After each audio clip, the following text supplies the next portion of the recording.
Hey everyone! Have you ever pushed a harmless update only to break the login screen across 3 different products? The quiet death of a design system happens when you lose trust. Stick around to learn how to set up scalable contribution workflows that actually work. Let's dive in. Our sources hit the nail on the head with this quote. A design system is not launched once and for all. It is a living organism. The whole point here is that organisms need deliberate maintenance to survive, right? Without a solid workflow, these systems don't just magically stay pristine. They inevitably degrade. They start rotting, slowly at first, and then it's irreversible until the system becomes a huge burden instead of a helpful tool. Okay, let's dive into this, because we really need to talk about the absolute nightmare scenario that every single maintainer dreads. You push what you think is a tiny, totally harmless update to a core button, and suddenly, alarms are blaring because the login screens across 3 different live products have completely broken. It's terrifying, it's way too relatable, and it is exactly what happens when you don't manage changes through a proper structured workflow. When that nightmare actually happens, it kicks off what's known as the quiet death of a design system. Total, uncoordinated chaos takes over. No one knows who actually has the authority to change design tokens, and because of that confusion, developers just start piling up local hacks and custom components. Changes get pushed with 0 announcements, completely breaking things for other teams. Oh, and onboarding a new designer? It takes weeks, simply because there's no clear process to actually teach them. So how do we actually fix this? Here's our agenda for today. 1. Avoiding the quiet death. 2. Defining roles and governance. 3. The contribution workflow. 4. Mastering semantic versioning. And finally, 5. Effective change communication. All right, section 1, avoiding the quiet death.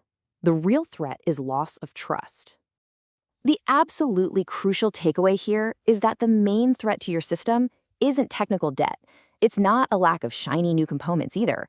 The actual fatal root cause of this quiet death is losing the trust of your product teams. When your teams start feeling like the system is holding them back rather than speeding them up, like when updates just keep breaking their apps, they're going to stop using it. They'll just spin up parallel systems and messy workarounds, and bam, the entire purpose of a unified system completely collapses. Moving to section 2, defining roles and governance. Who decides what? A truly healthy system needs a really strict separation of powers.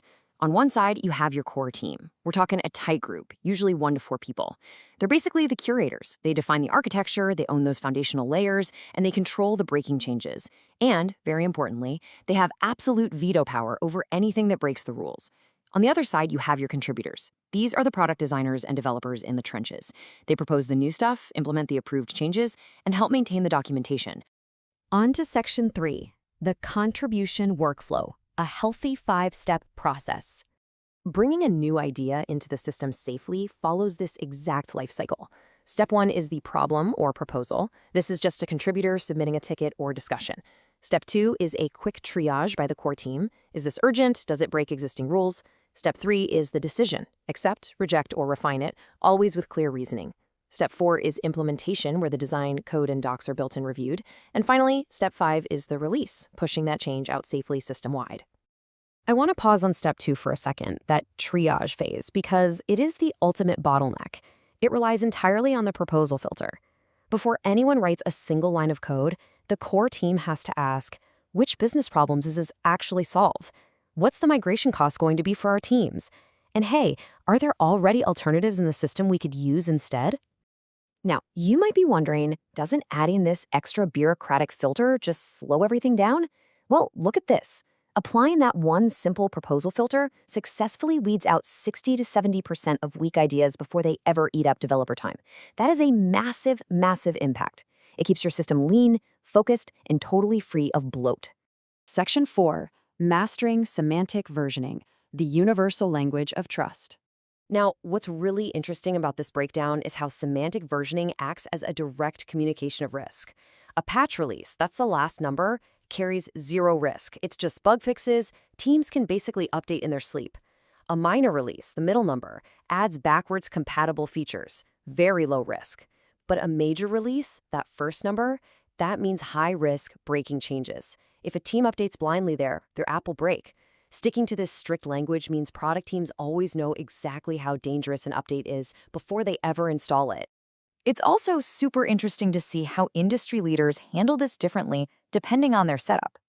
Enterprise giants like IBM use major library versioning, doing holistic system updates to keep their huge ecosystem perfectly in sync. Companies like Adobe go for incremental versioning, just frequent, smaller drops for maximum stability. Meanwhile, teams like Twilio use component-level versioning, so you can literally just update a single button without touching the rest of your app. You've got to pick the approach that fits your specific architecture. And finally, Section 5, Effective Change Communication. Maintenance is 80% communication. Let's talk about how to handle those breaking changes safely. You never, ever just delete a component overnight. You use a warning period. Imagine seeing this console warning pop up. Warning, the type prop is deprecated and will be removed in v3.0.0. Please use variant instead. That right there is how you handle deprecation gracefully. It gives developers literally months to prepare. And you do the exact same thing in Figma by tagging the component with a deprecated prefix, so you don't suddenly break a designer's existing artboard.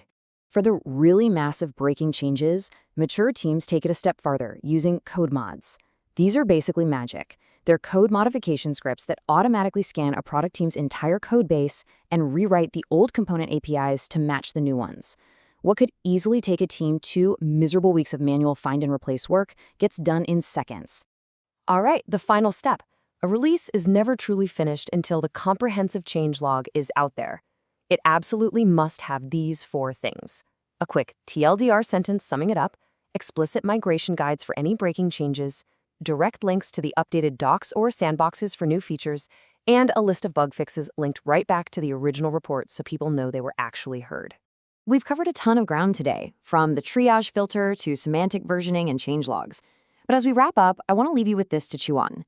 Is your design system scaling naturally through continuous trust, or is it just slowly becoming another legacy library that absolutely no one wants to touch? By actually setting up the rigorous workflow we just talked about, you ensure it stays a healthy, thriving organism. Thanks for joining me for this explainer, and I'll catch you in the next one.